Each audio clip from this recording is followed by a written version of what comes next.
Bonjour tout le monde, bonjour, où vous vous trouvez, hein? Donc je vais attendre que les personnes se connectent un petit peu, hein. Comme vous savez, je vais interviewer Marie-Lise Trécourt sur son livre, hein. Donc je vois qu'elle est déjà là. Alors je vais l'inviter, puis on va attendre aussi que les personnes tranquillement se loguent et suivent cette interview qui s'annonce pleine d'enseignements et très très riche. Alors, voyons voir.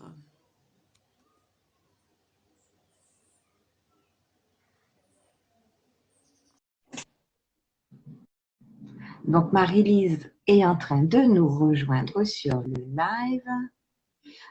Hello, Bonjour, on peut Lydie. Marie-Lise, comment vas-tu? Ça va super et toi? Ben, ça va très bien, merci. Je suis ravie de pouvoir discuter avec toi de ton livre et de cette opportunité justement de donner plein de conseils et de faire partager ce livre qui, à mon sens, est riche d'enseignements. Alors, je vais commencer Écoute, par... merci Alors, pour ton invitation. pardon? J'ai dit merci pour ton invitation. Ah, my pleasure. Alors, j'attends un petit peu que les personnes... Voilà, ça commence à se loguer doucement. Les personnes commencent à venir. Ben, je vais déjà te présenter et puis on va commencer. Et puis, les personnes prendront un petit peu l'interview en cours, hein. Alors, en fait, Marie-Lise Trégo, pour les personnes qui ne la connaissent pas, c'est une autrice.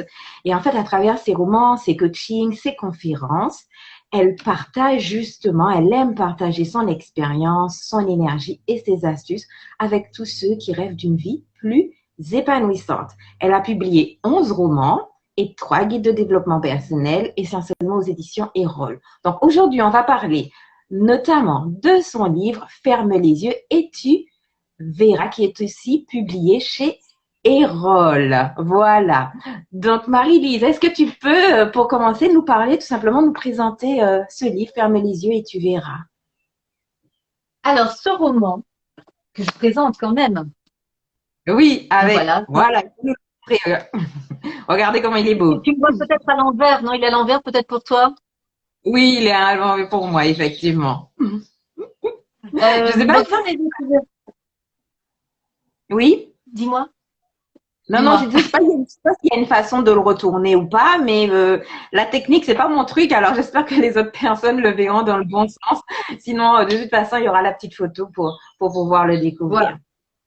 Alors, ce Donc, ce livre, roman-là, c'est mon 11e roman. Attends, 10e, je sais plus. Parce voilà. que, figure-toi que au moment où on parle, je suis en train de préparer la sortie du prochain. Mhm. Qui est une comédie de Noël et qui sortira au mois d'octobre. Donc, je ne sais plus. Et quand j'écris mes romans, je leur donne un numéro, roman 10, roman 11, roman 12. Et donc là, je ne sais plus. Je dirais que c'est roman 10. Mais voilà. Donc, 10e roman. C'est un roman de développement personnel. Alors, si vous ne connaissez pas, un roman, bah, toi, tu connais Peggy, bien sûr, parce que tu en as écrit un magnifique. Donc, tu sais exactement de quoi Merci. je parle. Un roman de développement personnel, c'est un ouvrage, c'est un roman avec de la fiction, avec des personnages, avec des émotions, avec une vraie intrigue. Ça, pour moi, c'est très important parce que je viens du monde du roman. J'ai d'abord écrit des romans, on va dire classiques, et ensuite j'ai injecté quelques pincées, je les saupoudrées, on va dire, de développement personnel parce que c'est ce qui m'anime et c'est ce qui me plaît de pouvoir apporter autre chose qu'une histoire. Et donc, il y a, euh, alors un enseignement, j'aime pas trop employer ce mot-là parce que enseignement, ça voudrait dire que moi, je sais tout et que vous ne savez rien, pauvre petit. Et donc, je vais tout vous apprendre. Mais en tout cas, des pistes de réflexion, une ouverture peut-être à autre chose auquel on n'avait pas pensé, une identification à des problématiques que vous pourriez rencontrer et donc, pourquoi pas vous suggérer, pourquoi pas des solutions à tester, à expérimenter et voir si ça vous convient ou pas. Peut-être que pas. J'en sais rien, je ne vous connais pas. Mais en tout cas, c'est ce que j'ai voulu faire dans ce roman-là, en y apportant une touche supplémentaire par rapport à d'habitude, pas par rapport à mes précédents romans de développement personnel. Puisque je suis coach professionnel maintenant, j'ai voulu appliquer mes techniques et mes outils de coaching dans ce livre-là. Donc c'est une entrée en matière un peu longue pour te présenter ce livre-là. Ici, on est avec Emma. Donc pour te donner le résumé, Emma, elle a une vie parfaite et Emma est hyper contrôlante. Donc, elle a une vie parfaite. Jusqu'au jour où elle se réveille un matin avec un don de télépathie, après une soirée un peu trop arrosée.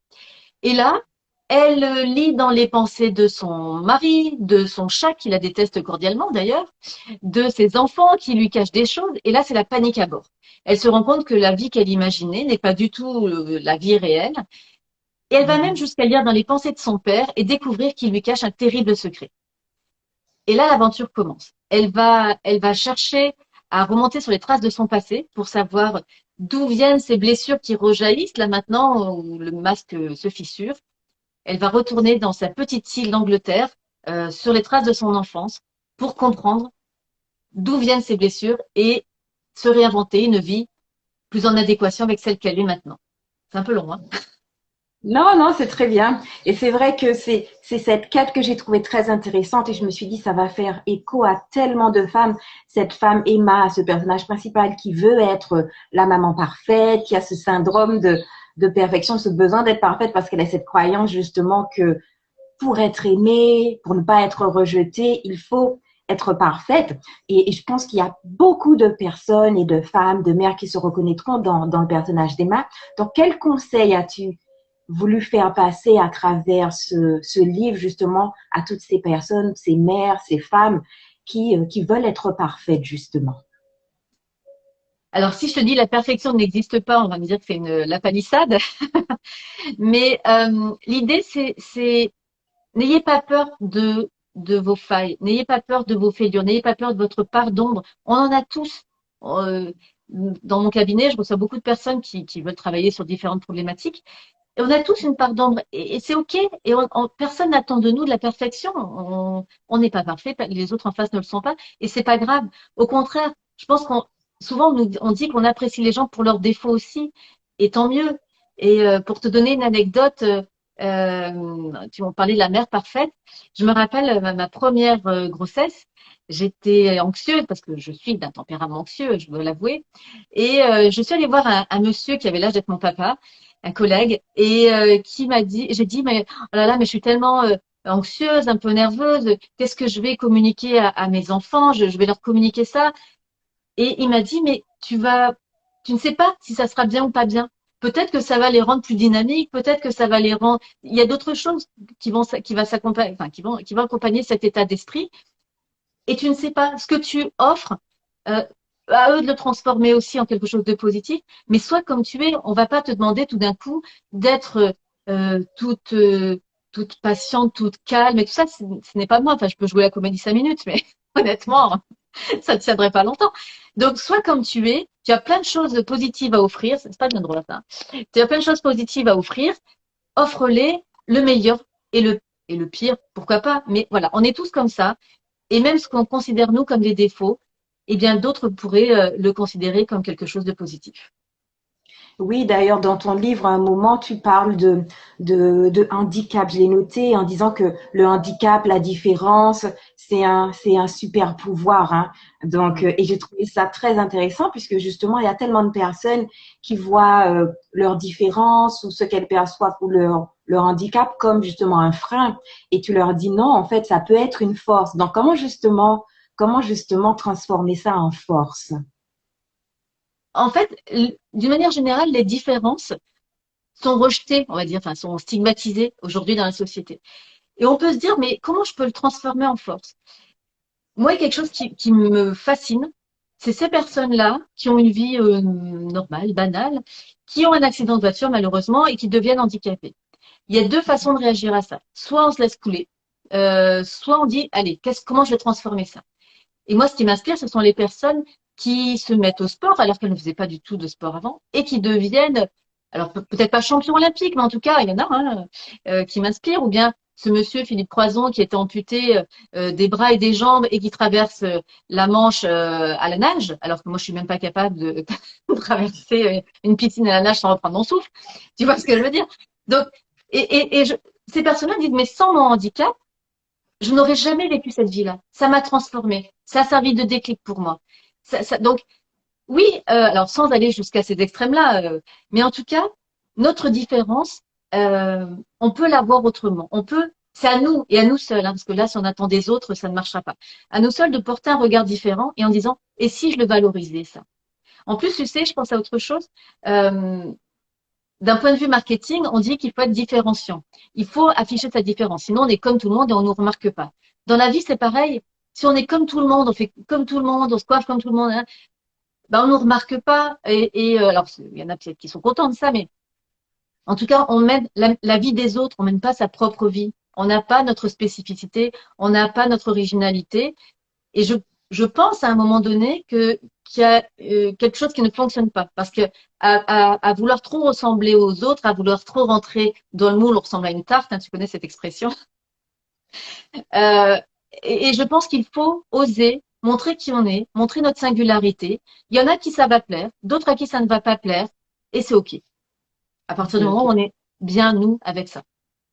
C'est ça. Et donc, c'est un des messages que j'ai trouvé aussi fort dans le livre, c'est ce message d'amour de soi, d'acceptation de soi, hein, dont tu parles. Ah, il y a une petite question, donc je vais la dire avant d'oublier que ça ne défile trop. Est-ce que le livre est sorti en poche? Question de Meggy.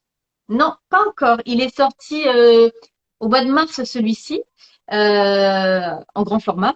Mais non, pour l'instant, je n'ai pas de date à vous annoncer pour la sortie en poche. Il existe en numérique, en revanche. Petite remarque, il y a Sab Bré ou Breu, je ne sais pas comment on dit, qui a dit j'ai adoré. Donc voilà un fan de ton livre. T'en fais une? Ok. Alors moi, c'est vrai que en lisant ce livre, je l'ai trouvé riche, même si tu n'aimes pas le mot d'enseignement, mais en tout cas beaucoup de réflexions, beaucoup de choses, food for thought, beaucoup de choses à cogiter. Et ce que j'ai beaucoup aimé aussi dans ce livre, c'est le thème de l'authenticité et de l'honnêteté.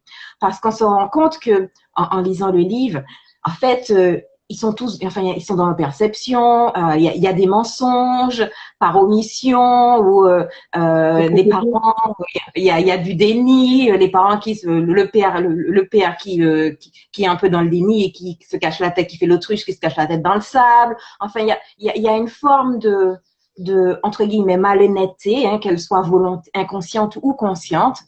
Et en fait, il y a tout un travail pour Emma, justement, pour revenir à un niveau d'honnêteté, à un degré d'honnêteté envers les autres et envers elle-même. D'ailleurs, elle le dit dans le livre que si elle veut que son fils soit honnête, ben, elle doit incarner ça. Et j'ai trouvé que c'était un très, très beau message, justement, dans ce livre, ce message d'authenticité. Donc, comment justement aller vers plus d'honnêteté, d'authenticité? Je pense Grosse que, question.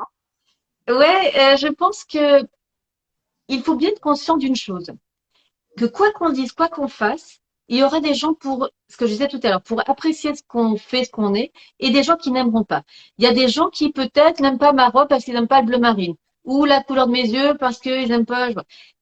Et ça leur appartient. Comme nous, on n'aime pas certaines choses, on n'aime pas certains livres, par exemple. Voilà, on n'aime pas tout le monde. Il y a des choses qu'on aime.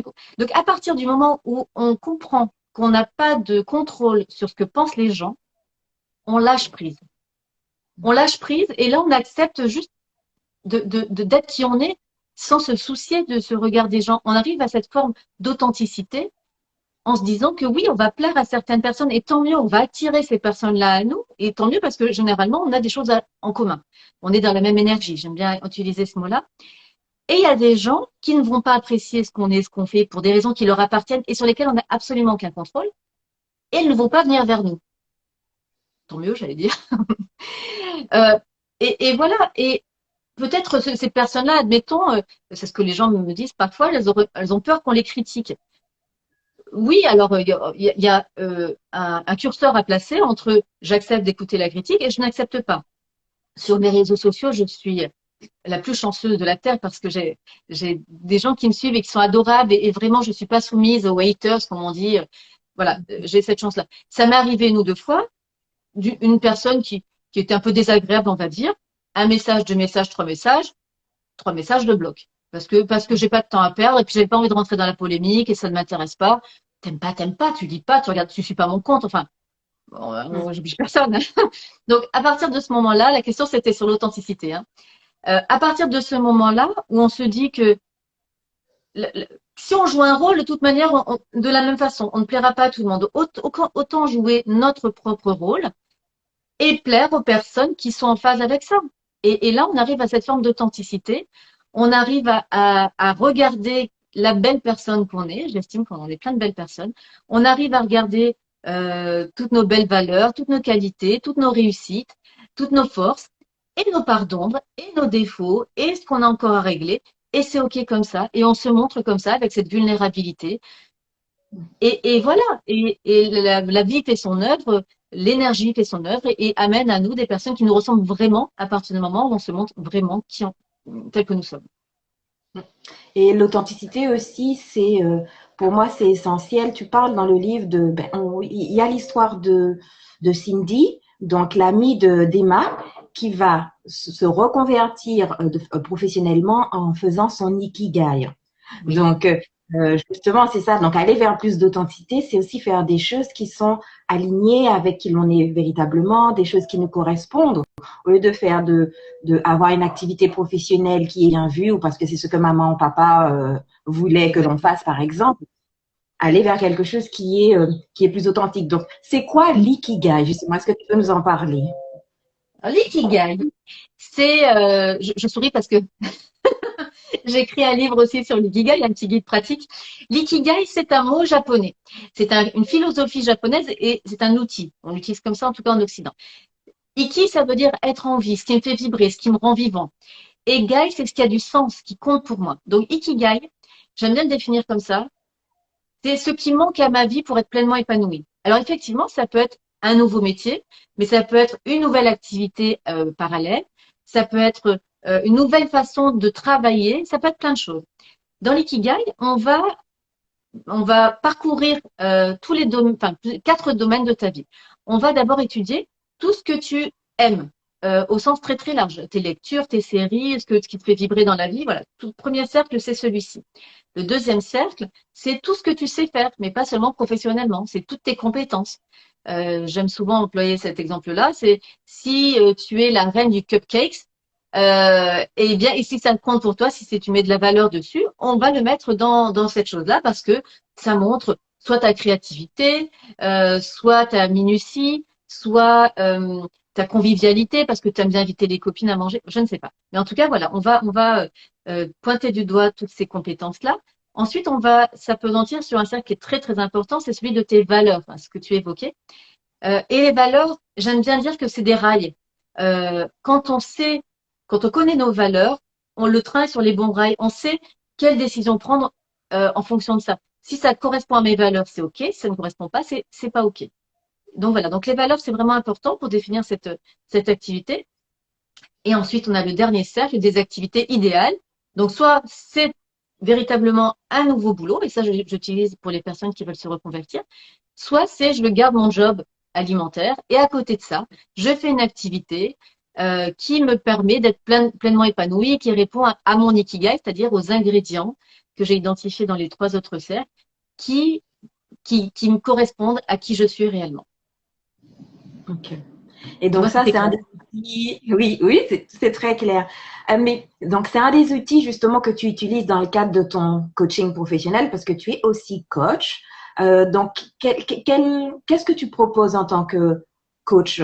C'est quoi ta spécialité ou les services que tu proposes en tant que coach? Alors, en tant que coach, je pratique beaucoup de coaching Ikigai. Donc, voilà, sur plusieurs séances, on va explorer ces 4 cercles dont je te parlais pour trouver aussi plus de joie de vie, plus d'équilibre, plus de sens. Hein. C'est quelque chose qui manque beaucoup aujourd'hui, le sens de ce qu'on fait, de notre travail. On l'a perdu et on l'a vu beaucoup avec le Covid. Ça a beaucoup émergé, ce besoin de sens et de valeur aussi. Donc ça, c'est le coaching Ikigai. Après, j'utilise des outils de coaching beaucoup plus classiques pour des personnes qui veulent, par exemple, reprendre confiance en elles ou qui veulent mener à bien un projet, ne savent pas comment s'y prendre. Des personnes qui ont une décision à prendre et qui n'y arrivent pas. J'ai en tête une personne qui nous regarde peut-être, qui avait 30 ans, qui était militaire et qui me disait bon, je suis militaire parce que mes parents voulaient que je sois militaire, mais je m'ennuie. Mais par contre, je te préviens, je ne sais absolument rien faire d'autre. Hein, voilà. Et donc, on a travaillé en coaching toutes les deux. On a même utilisé quelquefois l'ikigai pour aller plus loin. Et là, elle vient elle a passé des études, elle a suivi des études pour être bibliothécaire. Elle a réussi avec la mention très bien. Et donc là, elle est en train de chercher un job de bibliothécaire dans sa région. Et j'ai de bonnes chances, il y a de bonnes chances pour que ça aboutisse. Et voilà. Et le point de départ et le point d'arrivée, il est énorme. Euh, Vraiment, quand elle m'a vu la première fois, quand on s'est vu la première fois, elle n'avait pas du tout confiance en elle et elle était persuadée d'être incapable de faire quoi que ce soit d'autre. Donc voilà pour le coaching. Et ensuite, j'utilise beaucoup l'énéagramme, qui est l'étude des 9 types de personnalité. Tu connais ça? Oui, oui, oui, j'ai beaucoup de 6. Et toi, tu as beaucoup de quoi? Laisse-moi deviner. 9 ou 7 chez toi, non? Ah, pas du 9? tout. Pas Pas du du tout? tout. Pas du 3 tout. alors? 3? Oui. Ah, je te Non, non, voyais pas du tellement tout. comme ça, je dis du 7 à du 3. Ok. Avec Moi, j'ai beaucoup de beaucoup de 7. 6. Avec beaucoup de 7, j'avoue. Ah, il y a quand même 17. Donc, je ne t'ai pas Ah trompé oui, loin. oui, c'est pas le prioritaire, c'est pas le dominant, mais il est bien placé, hein. Et donc là, on vous parle chinois, mais les chiffres qu'on vous évoque correspondent à des types de personnalités qui conditionnent notre façon d'être, notre façon de communiquer, notre façon d'agir, de prendre des décisions, nos rapports aux autres. Donc c'est vraiment extrêmement riche, c'est un outil que j'adore, que j'utilise aussi en thérapie de couple dans mon cabinet avec ma collaboratrice qui est psychologue d'ailleurs, au cabinet Thury, que je vous invite tous à rejoindre sur Instagram, le cabinet Thury. Et donc, par exemple, je vais faire l'énéagramme de madame et donc trouver ce qu'on appelle son énéatype, son type, pour comprendre, voilà, ce que je disais, hein, son mode de communication, ses peurs, ses forces, ses faiblesses. Et ensuite, monsieur ou madame, hein, si c'est un couple. Et ensuite, on se voit à quatre, donc avec ma collaboratrice Virginie, et on va voir comment ils peuvent se rapprocher, comment ils peuvent communiquer pour que chacun de leurs besoins soit pris en compte. Je te donne un exemple pour que ce soit un peu plus illustré, parce que là, c'est peut-être un peu théorique. Et imaginons qu'on ait une personne qui soit un perfectionniste dedans. Donc, bon, vous imaginez un perfectionniste qui veut que tout soit exactement comme elle l'entend et parfait. Et en face, on a un monsieur, par exemple, qui est 7, qui est épicurien. Donc lui, c'est pump it up, je veux faire la fête et je veux m'amuser tout le temps. J'exagère, hein, je stigmatise à outrance, hein. Mais entre le 1 qui veut faire les choses bien comme ça et qui veut tout contrôler, et le 7, il veut surtout pas qu'on le contrôle, il veut être dans la liberté absolue, ça peut créer des étincelles.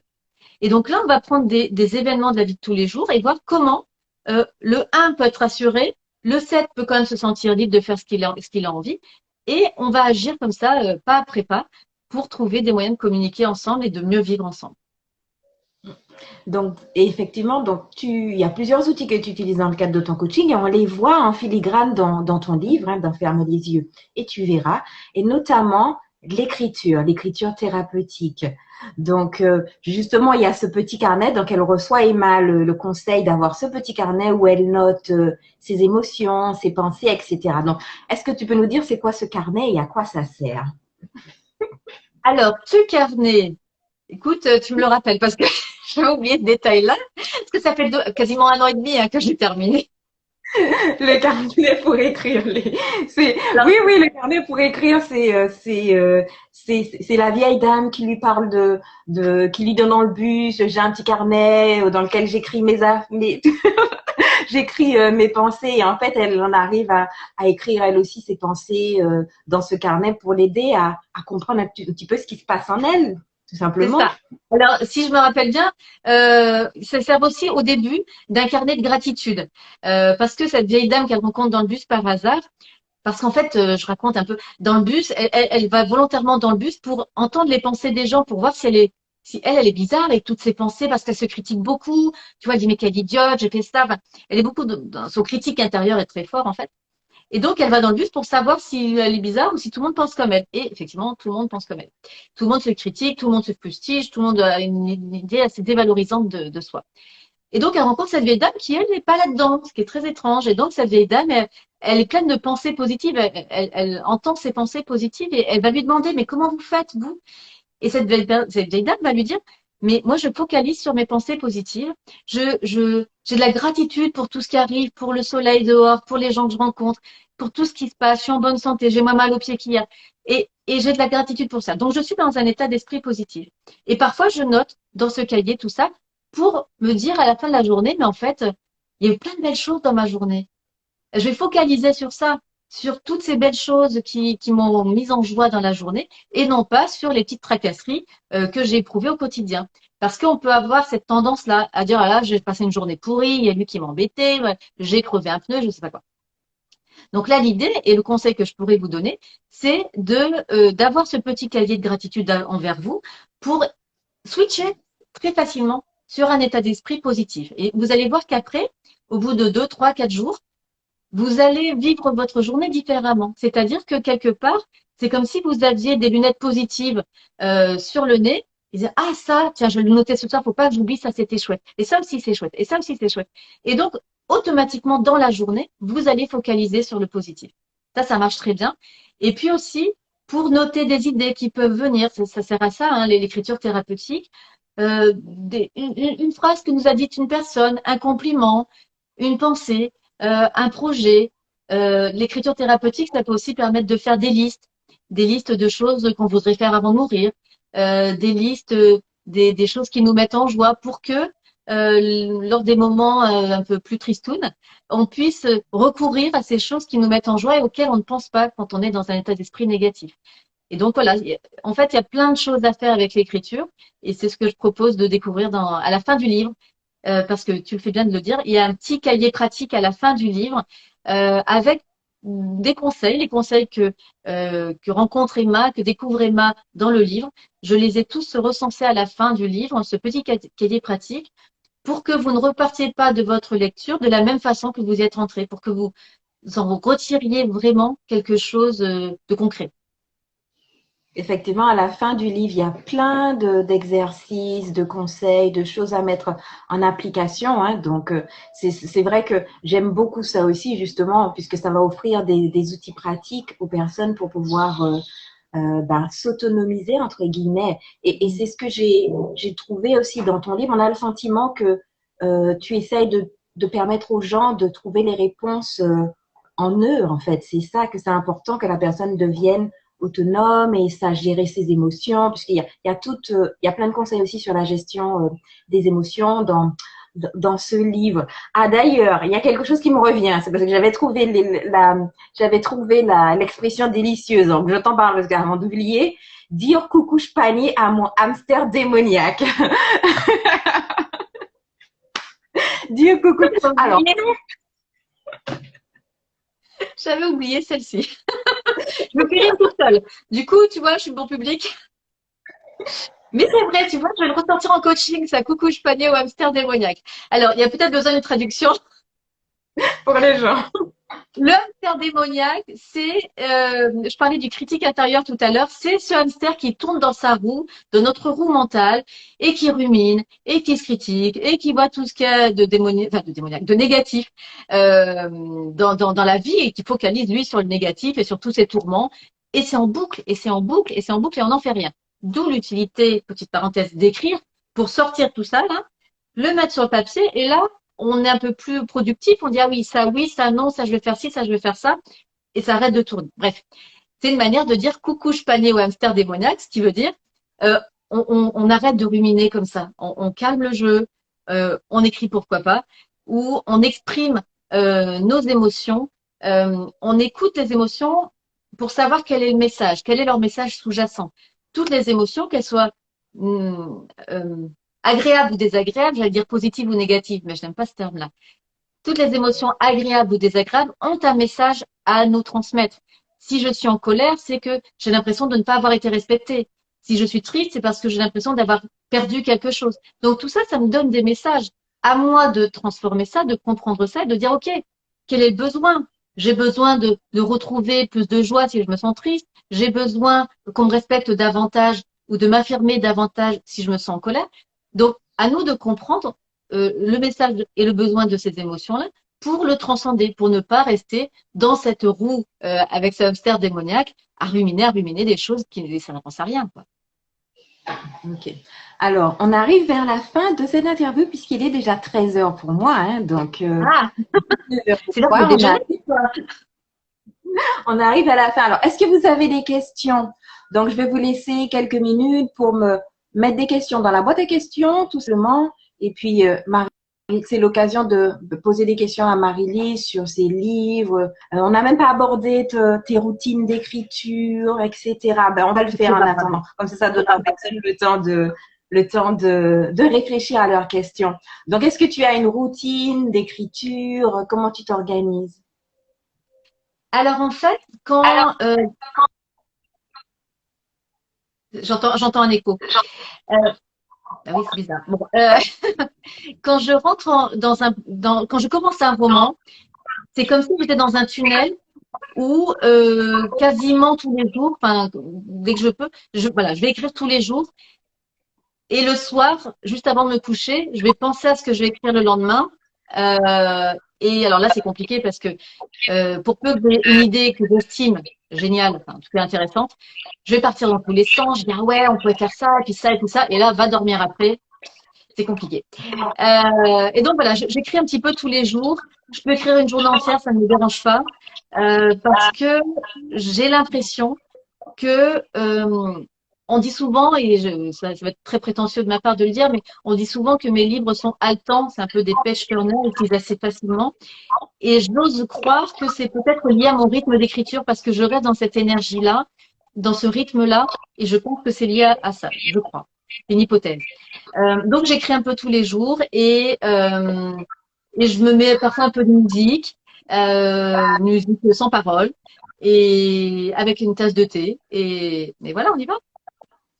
Et donc, avant de te mettre à l'écriture, est-ce que tu as déjà tout ton plan qui est établi? Tu sais déjà comment ça commence, comment ça va finir et peut-être des points importants de l'intrigue ou tu pars vraiment un peu, voilà, à l'intuition ou le livre il s'écrit un peu tout seul, on va dire. Alors, en fait, on appelle les gens qui font un plan très structuré des architectes et les gens qui sont un peu à l'intuition des jardiniers. Moi, je suis entre les deux. C'est-à-dire que au début, j'ai besoin d'avoir une espèce de plan, une ossature, avec la fin ou pas. Ce n'est pas systématique. Ça me permet de partir. Je fais des fiches personnages et de plus en plus poussées avec le temps d'ailleurs, pour bien les rendre humains, profonds, voilà, avec un passé, une histoire. Ça, c'est important pour moi de bien travailler les personnages. Et ensuite, eh ben, j'y vais, je me plonge dans la piscine et là, je laisse les choses arriver. Quand je te disais le soir, c'est là que les idées arrivent, c'est que je suis dans un état de conscience modifié, je pense, tu sais, entre le sommeil et l'éveil. Et bizarrement, là, il y a toutes les idées qui arrivent. Alors que quand je suis devant mon PC en disant, qu'est-ce que je pourrais faire là? Ça ne vient pas. C'est n'importe quoi ce qui vient. C'est un peu pourri. Alors que ces idées que j'appelle géniales, qui ne le sont pas, mais qui m'intéressent en tout cas, elles peuvent arriver là ou sous la douche. Et là, c'est plus mon intuition qui parle. Donc, je suis vraiment entre ce côté bien structuré, où voilà, où j'ai mon plan pour lancer le roman, et après, l'intuition qui vient aussi m'aider et me surprendre. J'aime bien être surprise parce que si je connais tout le roman de A à Z, je m'ennuie. Donc, j'ai besoin ça c'est mon côté 7. J'ai besoin aussi d'être surprise par ce qui vient. Et donc, est-ce qu'il y a quelque chose que tu aimerais ajouter ou même, tiens, est-ce qu'il y a une question qu'on ne te pose pas souvent sur tes livres que tu aimerais bien qu'on te pose plus souvent? Ça peut être sur ce livre-là ou sur les autres. Est-ce qu'il y a une question à laquelle tu aimerais bien répondre et qu'on ne te pose pas assez souvent? C'est dur cette question. Que j'aimerais qu'on me pose comme question, non, c'est bateau, on me l'a déjà posé.